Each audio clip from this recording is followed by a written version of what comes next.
আজকে আপনাদেরকে নিয়ে ডক্টর জাকির নায়েকের একটা ভিডিও দেখবো। তার আগে হিন্দুদের সনাতন ধর্মের তাদের কি বলে গুরু পণ্ডিত যাই বলে, উনি বলতেছে যে এই হিন্দু থেকে যদি মুসলিম হতে চায় তাহলে নাকি গরুর মাংস খাইতে হইব, গায়ের মাংস খাইতে হইব, তাহলে নাকি বুঝবো যে সে আসলে মুসলমান। আসলে মুসলমান ধর্মের মধ্যে কি এরকম কিছু আছে নাকি সে গায়ের গোস্ত বা মাংস খাইলেই সে মুসলমান, না হলে সে মুসলমান না? এটা তো বাধ্যতামূলক না, খাওয়া ফরজও না। তো এই বিষয় নিয়ে ডক্টর জাকির নায়েক কিছু কথা বলবে, পুরো ভিডিওটা দেখবেন, সবাই সবার কাছে ভালো লাগবে।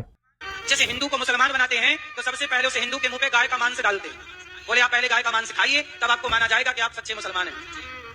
सोचिए, सच्चा मुसलमान होने के लिए किसी का खून बहाना जरूरी है।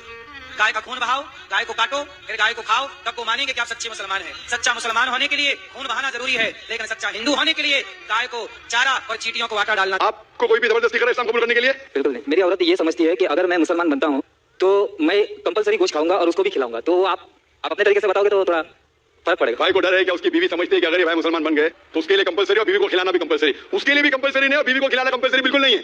और एक बात कहूंगा मैं, भाई साहब, आप ये कह सकते हैं कि मैं मुस्लिम बनूंगा, आप भी मुस्लिम बनेंगे तो मैं गोश्त खाना छोड़ दूंगा। अगर आपकी बीवी इस्लाम कबूल करने को राजी है आपके गोश्त नहीं खाने की वजह से, तो मैं आपसे इल्तिजा करूंगा, दरख्वास्त करूंगा कि गोश्त खाना छोड़ दो इस्लाम कबूल करने के बाद। आपकी बीवी अगर इस्लाम कबूल करती है तो दोनों को निजात मिलेंगी। ये होता है सैक्रिफाइस करना बीवी के लिए। बिल्कुल ऐसे कर। जैसे कहा था कि एक सजदा जिसे तू समझता था गिरा है, एक सिजदा जिसे तू समझता था गिरा है, हजारों सिजदे से देता है आदमी को नजात। मतलब जिसे डर है आपकी बीवी को कि इस्लाम कबूल करेंगे, कबूल कर लेंगी तो इंशाअल्लाह बाकी परेशानी से उसे निजात मिलेंगी। मैं आपसे पूछना चाहता हूं भाई साहब, आप इस्लाम कबूल करना चाहते हैं? बिल्कुल करना चाहता हूं। आप मानते हैं कि खुदा एक है? बिल्कुल एक। आप मानते हैं कि बुत परस्ती गलत है? बिल्कुल गलत। आप मानते हैं मोहम्मद सल्लल्लाहु अलैहि वसल्लम आखिरी पैगंबर है? हाँ, आखिरी पैगंबर। आपको कोई भी जबरदस्ती करे इस्लाम कबूल करने के लिए? बिल्कुल नहीं। कोई भी दबाव? बिल्कुल नहीं। आप दिल से करना चाहते हैं? दिल से। अपने होशो आवाज में? होशो आवाज। कोई भी जबरदस्ती नहीं कर रहा है? नहीं। इंशाल्लाह मैं अरबी में कहूंगा, आप उसे दोहराइए।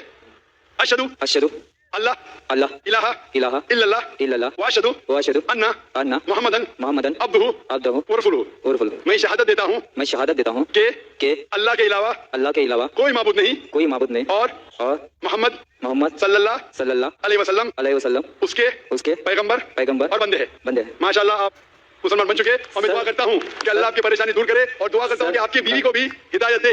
সনাতন ধর্মের যারা আছে তারা হয়তো উত্তরটা পাইছে আর কি, যারা হিন্দি বুঝে তারা তো বুঝবেই বা কথাগুলো কি বলছে। সনাতন ধর্মের যে পণ্ডিত বা তারা যাই বলে সে কি বলছে, তার বিষয়টা হচ্ছে এমন, গরুর মাংস খাওয়া বা গায়ের গোস্ত খাওয়া কোনো বাধ্যতামূলক না যে খাইতেই হবে মুসলমান হইলে, বা যারা মুসলমান আছে এরকম না। যে কেউ যার ইচ্ছা সে খাইতে পারে, যার ইচ্ছা সে না খেলে কোনো সমস্যা নাই। এখানে গায়ের গোস্ত খাওয়ার লগে গায়ের গোস্ত খাইলে সে মুসলিম, গায়ের গোস্ত না খেলে সে হিন্দু মুসলমান না, এরকম কোন কিছু না। এটা বাধ্যতামূলক না, যার যার ইচ্ছা মর্জি, যে চায় সে খাইতে পারে, যে চায় না খেলে সে নাও খাইতে পারে। তবে এরকম কিছু বন্ড বাবা টাবা আছে তাদের, যারা এগুলা মুসলমান এবং হিন্দুদের মধ্যে দ্বন্দ্ব ফাসাদ সৃষ্টি করতেছে, বিবাদ সৃষ্টি করতেছে।